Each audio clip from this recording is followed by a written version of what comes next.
मैं अमीश पटेल पटना बिहार जिला का रहने वाला हूँ। मेरे घर में मेरे मम्मी पापा भाई बहन रहते हैं और मैं बचपन से ही एक मेधावी छात्र था।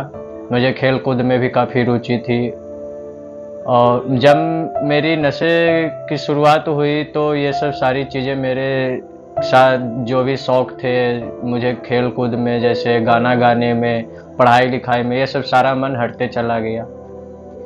मैं तो पहले ये जैसे वो सिगरेट,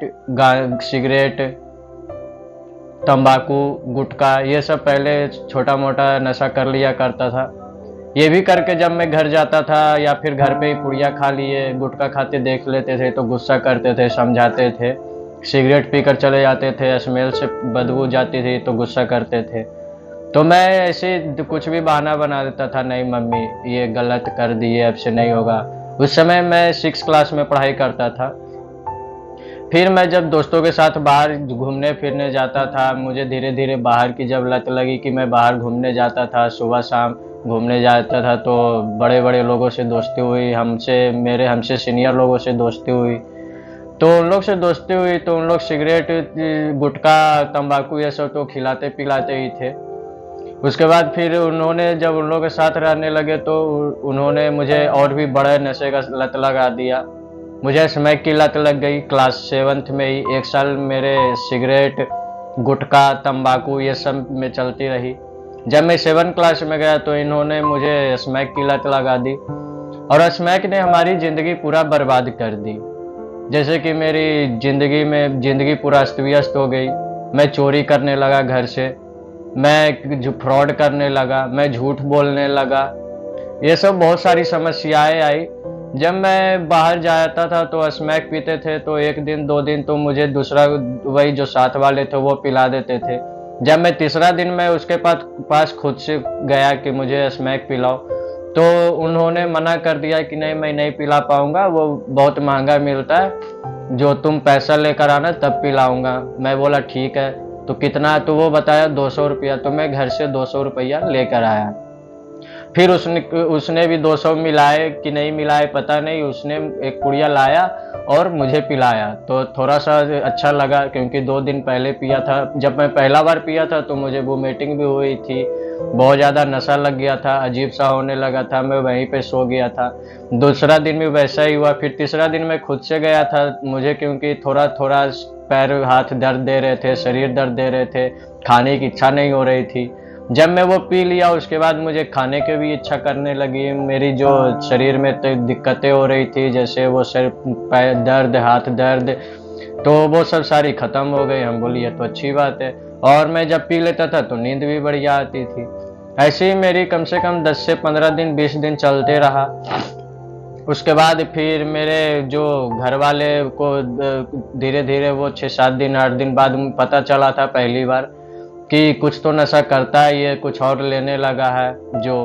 तो 1-2 दिन उसके बाद फिर से नहीं पकड़े गए। जब तीसरा दिन मैं जब करीबन 12-15 दिन बार मैं पकड़ा गया तो मैं उस दिन इतना ज़्यादा पी लिया था कि मुझे कुछ होश ही नहीं कि मैं घर कब गया, कैसे गया, कौन पहुंचाया, ये सब सारे हमें पता ही नहीं चल पाया कि। तो और उसी दिन मेरी लड़ाई भी हो गई थी। हमें ये भी मैं भूल चुका था कि लड़ाई भी हुई है। घर वाले ही लेकर मेरे घर पे आए थे, किसी ने फ़ोन किया था कि आपका बेटा है यहाँ पे लड़ाई कर रहा है ये वो। अगले दिन मेरे घर वाले जैसे मम्मी पापा लोग समझाए कि तुम जो कर रहे हो वो बहुत गलत कर रहे हो, क्या पी रहे हो बताओ।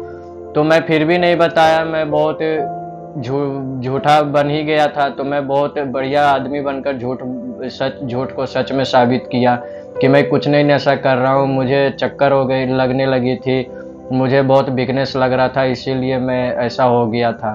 तो घर वाले भी विश्वास कर लिए। उसके बाद फिर से अगला दिन जब मैं सुबह उठा तो मुझे फिर से पूरा शरीर में दर्द होने लगी, कंपन होने लगी। तो फिर उस दिन फिर गया, फिर पिया। तो ऐसे ही चलते रहा। उससे हमारी बहुत ज़्यादा समस्याएं आने लगी। घर से चोरी करने लगा। एक दिन तो मेरे पास पीने के लिए पैसा नहीं था तो मैं अपने घर का जो सिलेंडर था वो मैं जाकर बेच दिया। उसके बाद फिर से पीने के लिए नहीं था तो मैं दीदी के यहाँ जाकर सोना चुरा लिया, उनकी चैन चुरा ली, उनके मैं 50-60 हज़ार रुपये निकाल लिए। ये सब समस्याएं करने लगी, मैं मानसिक रूप से भी खराब हो गया। और स्मैक के साथ मैं गांजा भी लेने लगा, गांजा भी कंटिन्यू हो गई, स्मैक भी कंटिन्यू हो गई, और सिगरेट गुटखा ये सब तो कंटिन्यू था ही। मेरे घर वाले भी बहुत परेशान हो गए, मेरे घर वाले मुझे कमरे में भी बंद किया, लेकिन मैं इतना शातिर हो गया था कि मैं छत से भी भाग जाता था। मैं दूसरे के घर पे, अपने घर के बगल में दूसरे घर के रेलिंग पे जाकर मैं उसके घर के द्वारा चले जाता था बाहर। मेरे घर वाले बंद करते थे तो भी मैं नहीं मान पाया। मैं तो ऐसा हो गया था कि नशा के बिना रह नहीं पाता था। दोस्ती बस दिखते थे और नशा ही दिखते थे। घर वाले मेरे दुश्मन बन गए थे और मेरे जो दोस्त थे वो मेरे घर वाले बन गए थे। मैं एक समय में ऐसा था कि मैं अपने घर वालों के साथ रहता था, साथ में हंसी मजाक करते थे, खेलते थे, घर वाले मुझे पढ़ाते थे। अब ऐसा हो गया कि मैं दोस्तों के पास बुरी बुरी चीज़ें की वो शिक्षा लेने लगा। उन्होंने शिक्षा दिया तो मुझे ये लगता था यार घर वाले कुछ और बताते थे, ये कुछ और बताते हैं। घर वाले जबकि अच्छा बताते थे और दोस्त लोग बुरा बताते थे तो मुझे दोस्त का बात ही अच्छा लगता था। और नशा तो डेली कर ही रहे थे। तो मेरे घर वाले बहुत ज़्यादा परेशान हुए, मैं मानसिक रूप से भी खराब हो गया था, मेरी मानसिक स्थिति भी बिगड़ चुकी थी। इस तरह बिगड़ चुकी थी कि मैं कुछ भी सामान जो घर पे मम्मी फेंक देती थी मैं वो खाने लगा था। मैं भ्रम मुझे होती थी कि यहाँ पे कोई खड़ा है, मैं उससे बात करने लगता था। मुझे दीवारों में कुछ ना कुछ दिखते रहते थे। जब मैं नहीं पीता था तो अजीब अजीब तरह की चीज़ें, तस्वीरें दिखती थी। ये सब मेरी समस्याएं हुई और मैं बहुत ज़्यादा टूट चुका था कि यार मैं बहुत परेशान हो गया हूँ, ये सब मैं जो भी कर रहा हूँ गलत कर रहा हूँ। मेरे घर वाले मुझे वो स्कूटी दिलाए थे, मैं स्कूटी भी गिरवी पे रख दिया, आज तक वो स्कूटी नहीं आ पाई। उसके बाद फिर मेरी स्कूटी भी चली गई, मेरे मोबाइल भी चले गए, मैं दीदी के यहाँ भी चोरी किया और मैं मानसिक रूप से ख़राब हो गया था। मेरे मम्मी बहुत परेशान हुई, पापा बहुत परेशान हुए कि मत करो, समझाते रहे लेकिन मैं मानता नहीं रहा। वो कहते हैं ना कि नशेड़ी तो नशेड़ी ही कहलाते हैं, तो मैं वही नशेड़ी ही कहलाने लगा। मैं समाज में भी पूरा टूट चुका था, मुझसे सब जी चुराते थे, सर झुका लेते थे मुझे देखते थे तो। जब मेरे मेरे रिश्तेदारों घर वालों को कोई कुछ पार्टी फंक्शन का इनवाइट करते थे तो मेरा बोल देते थे कि नहीं बुलाना, वो आएगा तो हल्ला करेगा, शोर करेगा, पिएगा, पैसा देखेगा, पैसा निकाल लेगा, तो उससे बढ़िया उसको मत लाना। ये सब मुझे खलती थी कि मैं क्या कर रहा हूँ जो मेरे पे ही सब लोग चिढ़ रहे हैं, कूड़ रहे हैं। उसके बाद फिर मैं जैसा कि बताया कि मैं पहले घर वालों के साथ ही रहता था, खाता था, पीता था, खेलता था। अब मैं अकेले रहने लगा, मुझे किसी से कोई मतलब नहीं, कुछ दुनिया न रिश्तेदार से, न दुनिया से, न दोस्त से, न यार से, बस मुझे अब नशा ही। एक समय में दोस्त से भी कुछ था कि चलो दोस्त है, लेकिन अब दोस्त भी खत्म हो गए थे, बस नशा। अब मैं पहले साथ में कुछ लोग पीते थे, अब मैं अकेले पीने लगा, घर पे लाकर पीने लगा। मेरे घर वाले बहुत परेशान हुए, मेरे जो आसपास वाले रहते थे वो भी बहुत परेशान हुए। मैं उन लोग के घर से जाकर मैं भाग जाता था, अपने घरों से मैं उन लोग के घर में जाके चोरियां करता था, मैं अपने पड़ोसी के ही घर में जाकर चोरी करता था। इस तरह मुझे बस नशा मिल जाए इसीलिए मैं चोरी करने लगा। बहुत ज़्यादा समस्याएं हुई। फिर मेरे घर वाले भी समझाते रहे, मन तो माना नहीं। मेरे घर वाले ये भी बोले मैं रिहैब सेंटर डाल दूंगा, ये कर दूंगा, वो कर दूंगा, मैं जेल में बंद कर दूंगा, लेकिन मैं नहीं माना। मैं लगा मजाक कर रहे हैं, नहीं डालेंगे, मैं उनकी बातों को टालते चला गया। फिर उन्होंने पटना में नशा मुक्ति केंद्र में डाला, तो उसमें मैं जब गया तो वहाँ मैं जैसे कुछ लोग दोस्त बने, तो वहाँ का शेड्यूल कुछ था नहीं, बस खाना था, पीना था और सो जाना था। डेली का यही रूटीन था वहाँ। और वहाँ कुछ व्यवस्था मुझे सही नहीं लगी। मुझे तो अच्छा लगता था कि चलो नशा मुक्ति केंद्र में भी आए हैं तो बढ़िया है, अपना बीड़ी भी मिल जा रही तो पी ले रहे हैं, वहाँ खाना है, पीना है, सो जाना है। मुझे भी अच्छा लगता था, चलो घर की तरह कट रही है, क्या दिक्कत है, जितना दिन भी रख ले। तो और मैं वहाँ जब गया तो और भी नशे सीख गए कि शराब पी भी होते हैं, गांजा भी होते हैं, भांग भी होते हैं, बहुत सारे चीज़ें मैं सीख गया। तो मैं भी सोचा कि चलो यहाँ जाने के बाद मैं ट्राई करूँगा जब भी जाऊँगा तो।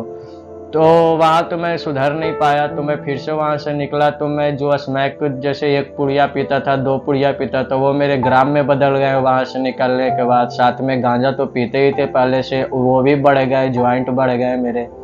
उसके बाद फिर मैं मुनक्का भी खाने लगा, जिस दिन नहीं मिला, स्मैक नहीं मिल पाया समय पे, तो मैं मुनक्का भी खाने लगा, शराब का भी सेवन करने लगा, मतलब मैं मल्टीपल एडिक्ट हो गया।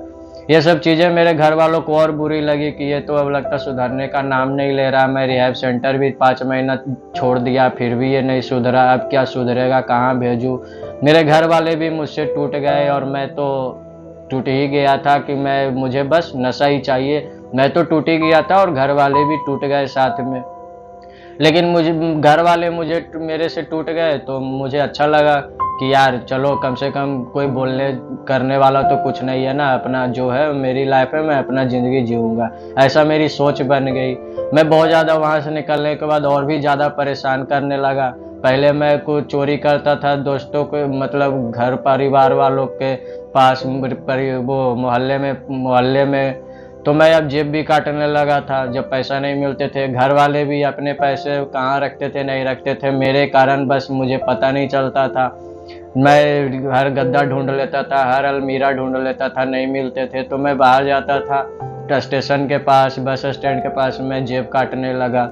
मैं मतलब कि पूरा तरह से नशे के कारण मैं गिर चुका था। मुझे ये नहीं लगता था कि मैं किसका बेटा हूँ, मैं कितने अच्छा परिवार से हूँ, ये सब मुझे कुछ नहीं दिखता था, बस मुझे नशा करना था। तो मैं जो भी जितनी हद तक गिर सके उतना गिर गया था। फिर मेरे घर वाले फिर से बोले कि रिहैब सेंटर डाल देंगे, ये वो फिर से बोले, तो मैं बोला, मैं मन में सोचा कि यार चलो घर जैसा ही करता है रिहैब सेंटर भी, तो मैं भी गुस्सा में बोल दिया हाँ ठीक है भेज देना, कोई दिक्कत नहीं है। मैं ऐसा बोलकर फिर से वहाँ से निकल गया। उसके बाद फिर उन्होंने 1-2 दिन मुझे पीने दिया, भरदम पीने दिया।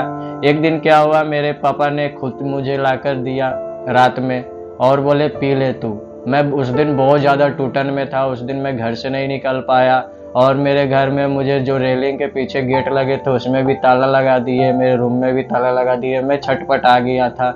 मैं फिर लास्ट में पापा को ही बोला पापा मुझे पिला दो लास्ट, फिर मैं नहीं तो मैं मर जाऊंगा। मैं इतना सोच लीजिए कि मेरे पापा जी ने मुझे खुद लाकर दिया स्मैक कि चलो लो पी लो। जो उस दिन मैं पिया, सो गया। उसी दिन मेरे घर वाले देखे होंगे गूगल पे नशा मुक्ति केंद्र, तो उनको समर्पण नशा मुक्ति केंद्र दिखा होगा, तो उन्होंने पिकअप भेजा मेरे घर पे, पिकअप बुलाया। यहाँ पिकअप फैसिलिटी भी होती है, तो पिकअप मेरे घर पे आए, 4-5 लोग की टीम आई, वो मेरे घर से उठाकर मुझे चले आए। मुझे रास्ते में अच्छे से लाए, घर समझा बुझा कर कि वहाँ कुछ नहीं होंगे, अच्छे से रहो, अच्छे से नशा छोड़ना है, मतलब बढ़िया बढ़िया बातें समझा कर लाए। लेकिन मुझे बहुत ज़्यादा गुस्सा थी कि यार घर वाले गलत किए हैं, मैं जाते ही बताऊंगा। और मैं जब गाड़ी में बैठा था तो मैं यही सोच रहा था कि कैसे भागूं, मैं टॉयलेट के बहाना से निकलता हूं, भाग जाऊंगा, ये करूंगा वो करूंगा। लेकिन उन्होंने मुझे यहाँ तक आखिर में ले ही आया। जब मैं यहाँ आया तो मुझे यहाँ तो और ज़्यादा चिड़चिड़ी सी होने लगी, गुस्सा आने लगा कि मैं तो अब घर जाकर बताऊंगा, इससे और अधिक नशा करूंगा, मुझे यहाँ कहाँ भेज दिए हैं, मुझे इतना दूर भेज दिए हैं। मैं बहुत ज़्यादा परेशान हो गया। मुझे यहाँ के सर समझाते या स्टाफ के लोग समझाते तो मैं उन लोग पे ही गुस्सा करने लगता। फिर जब मैं धीरे धीरे यहाँ के शेड्यूल में आए, जैसे यहाँ योगा, सुंदरकांड, मेडिटेशन, ध्यान, प्राणायाम, काउंसलिंग क्लासेज, ये सब से मुझे धीरे धीरे ये सब शेड्यूल में जब मैं गया तो मुझे थोड़ा थोड़ा रिलैक्स हो लगा कि चलो यार अब नशा छोड़ना ही है, कोई मतलब नहीं है। सुबह से जब मैं नशा करता था, घर पे रहता था तो 9 बजे 10 बजे अपने मन मर्जी का उठता था।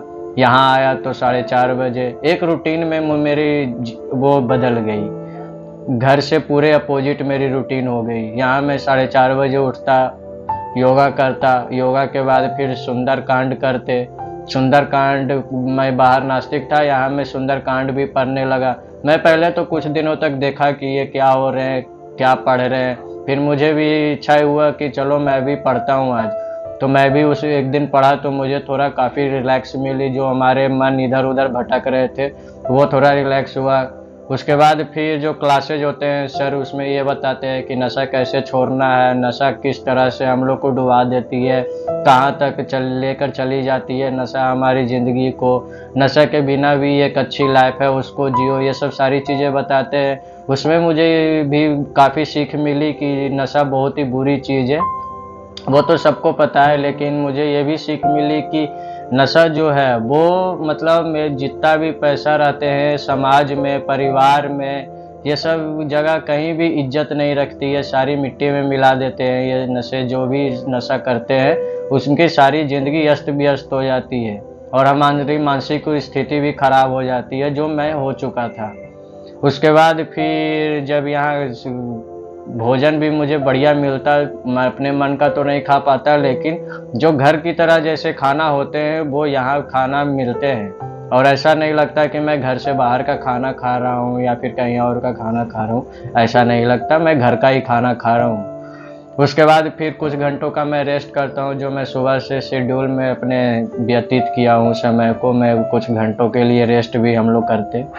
उसके बाद फिर शेयरिंग क्लास होते हैं, शेयरिंग क्लास में ये बताते हैं सब लोग कि मैं किस तरह से मैं अपने नशे में क्या क्या गलतियाँ किए, उसका मतलब गलतियों का पछतावा उसमें किया जाता है, करवाया जाता है कि आपने क्या क्या नशे के दौरान किया। तो मुझे भी एक दिन लगा कि चलो यार, मेरे मन में भी बहुत कुछ है, मैं भी फैमिली को अपने बताऊँ।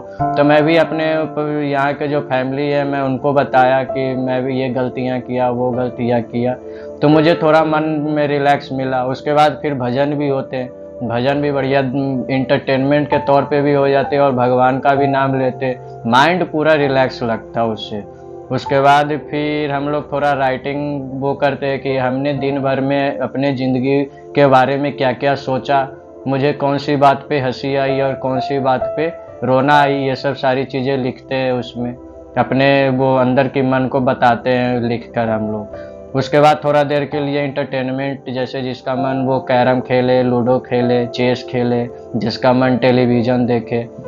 मतलब मुझे ये शेड्यूल, ये सब सारी शेड्यूल बहुत बढ़िया लगे, और मैं यहाँ आकर मैं बहुत कुछ सीखा हूँ और काफ़ी रिलैक्स में हूँ। आज मेरे को 4.5 महीना हो गया है, मैं काफ़ी अच्छा हो गया हूँ। मैं जब आया था तो मेरी करीबन 28 टू 29 वेट थी, आज मैं 43 या 44 केजी का हूँ। मुझे इस पे ये अच्छा लगता है कि चलो यार, कम से कम नशा भी छूट गए और मेरी ज़िंदगी भी बदल गई। मैं जो किस दलदल में जा रहा था और मैं उस दलदल से निकल गया, ये बहुत बड़ी बात है।